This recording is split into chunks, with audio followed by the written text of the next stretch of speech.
행동으로, 말이 아닌 행동으로 보여주는 것이다. 상당히 강하게 이야기를 했어요. 대통령과 국방장관이. 그럼 그건 말은 아주 강하게 했어요. 그럼 행동으로 나온 게 뭐가 있느냐? 아직도 개성공단을 폐쇄하지 않고 있어요. 아직도 북한에 풍선 보내지 않고 있어요. 아직도 대북 방송을 하지 않고 있어요. 아직도 연평도에서 사격훈련을 하지 않고 있어요. 그 먼 바다에서 하고 있어요. 그러면은 이 말과 행동 차이에 너무나 큰 간격이 생겨버렸어요. 은행일치가 안 되는 거예요. 이러다가 조금 시간이 지나면은 종북 세력들이 주동해가지고 역시 우리가 약간 양보하더라도 불종하더라도 전쟁은 피해야 된다라고 이렇게 캠페인을 벌리고 나오면은 국민들의 분노가 이상한 방향으로 변질되어서 모처럼 맞은 이 절호의 기회를 잃게 될 가능성이 있다. 이렇게 됩니다.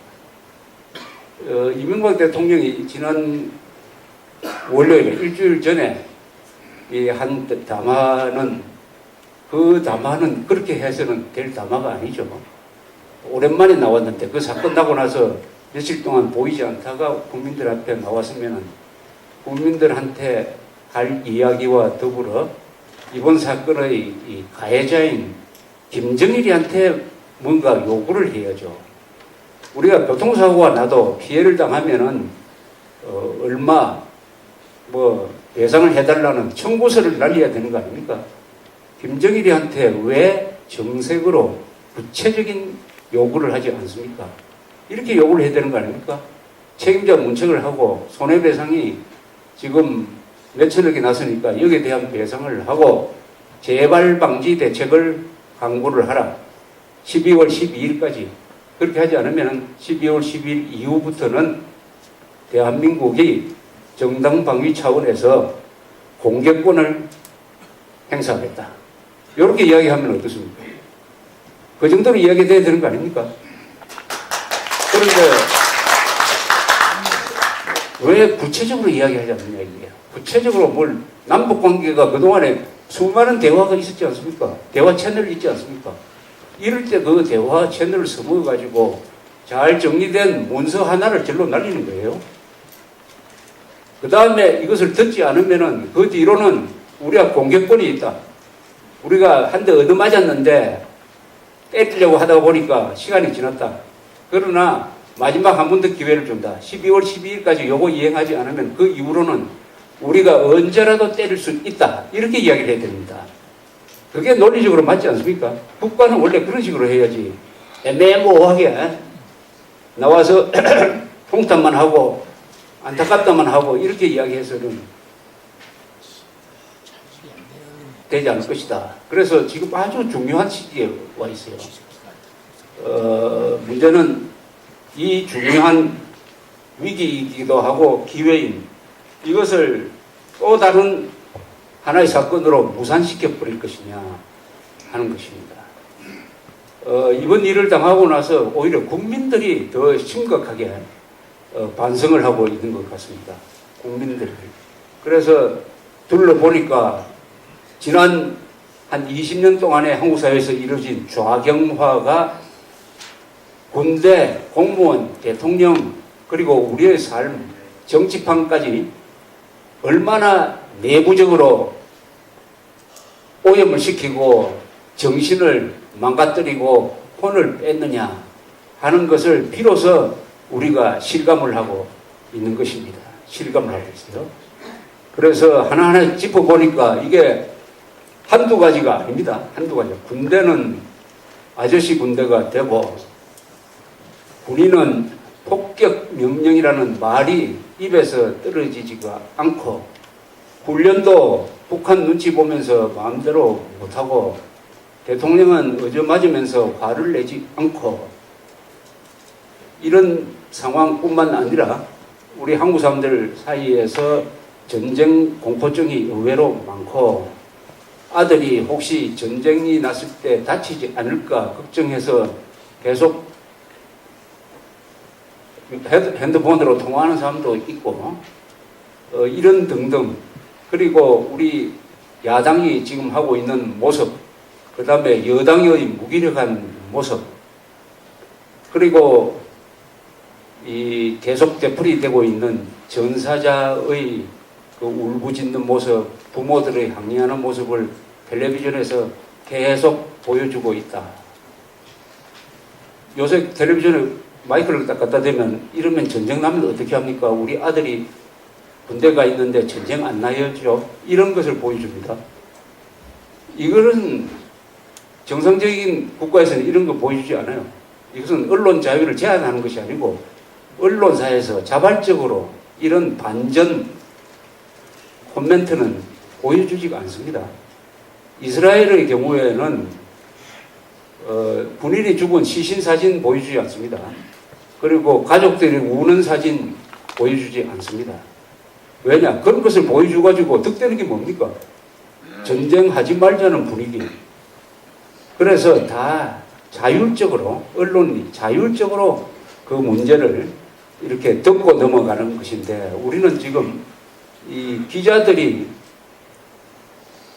국방을 망가뜨리는 부분이 상당히 많아요. 또 이 희미해진 군인들이 기자들 등살에 견디지 못하고 이게 작전 지역에 군인 기자들이 몰려다니면서 뭐 노래 부르고 술 마시고 하는 것도 제대로 단속하지 못하고 하는 이 자기의 직무 영역을 제대로 지키지 못한다. 이런 게 그리고 이번 이 일을 통해서 우리 합참 제도라는 게 상당히 문제가 많다 하는 것도 또 느낄 수가 있었어요. 이 천안함 사건, 이번 사건은 주로 공군, 해병대, 해군과 관계되는 것인데, 이 설명하는 사람은 육군 장성 출신들이 와서 이야기를 많이 해요. 천안함 사건은 해군이 이야기를 했대지, 아니 육군이 배에 대해서 뭘 안다고 와서 이야기를 합니까? 그러다면 기자들한테 질문에 막히기도 하고, 이래서 이게 예컨대 그러면 지금 기갑 전투가 벌어지고 있는데 해군 제독이 나와가지고 그 기갑전에 대해서 브리핑을 하는 것과 마찬가지인 이런 것도 참 희한한 게 계속 벌어지고 있고, 그래서 이 지금 합참 제도라는 게 이게 맞느냐? 이래 되면 상군 참모총장은 부경불이 돼버린다. 근데 가장 엘리트들이 상군 총장이고 그 주변에 있는 참모들인데 이 사람들은 지금 작전에서 완전히 소외됐다. 뭐 이런 아주 군 시스템에 대한 아주 회의도 생기고 해서 이게 고칠 것이 한두 가지가 아니다. 그러나 이 여러 가지 손대는 것은 천천히 하더라도 제일 중요한 것은 뭐냐? 전쟁 의지입니다. 전쟁 의지. 전쟁의 승패는 신무기가 누가 가지고 있느냐? 누가 숫자가 많으냐에 의해서 결정된다기보다는 어느 쪽이 먼저 전쟁 의지를 포기하느냐에 의해서 결정되는 것입니다. 전쟁 의지는 뭐냐? 국가 지도부가 전쟁을 결심하느냐 또는 항전을 결심하느냐, 포위된 상태에서도 결사항전을 하느냐, 그 국가 지도부를 국민들이 밀어주느냐 하는 것이 전쟁 의지입니다. 전쟁 의지. 전쟁 의지가 끊기면은 아무리 신무기가 있어도 진다는 것이 요새 현대전에서 여러 군데에서 사례가 나타납니다. 월남전이 대표적인 거 아닙니까? 그 거지 군대 같은 월맹군 베트공에 대해서 미국이 무기가 없어서 졌습니까? 있는 무기를 사용하지 못했죠. 있는 무기를 사용하지 못한다는 것은 왜냐? 전쟁 의지가 없었다. 이번에 이명박 대통령 합참의장이 폭격을 하라는 명령을 내리지 못한 것은 전투 의지가 없었기 때문입니다. 그러니까 우리가 당하고 말았어요. 그러니까 전쟁 의지를 꺾어야 됩니다. 전쟁 의지를 꺾는 경쟁이 바로 전쟁인 것입니다. 요새 전쟁 개념이 아주 이 정치적 전쟁이 됐어요. 정치적. 그러니까 정치가 중요한 거예요. 전쟁 의지를 가지느냐 안 가지느냐 하는 것은 이거 전술적인 게 아닙니다. 어떻게 보면은 정치적인 것이에요. 미국이 왜 월남전을 포기를 했느냐?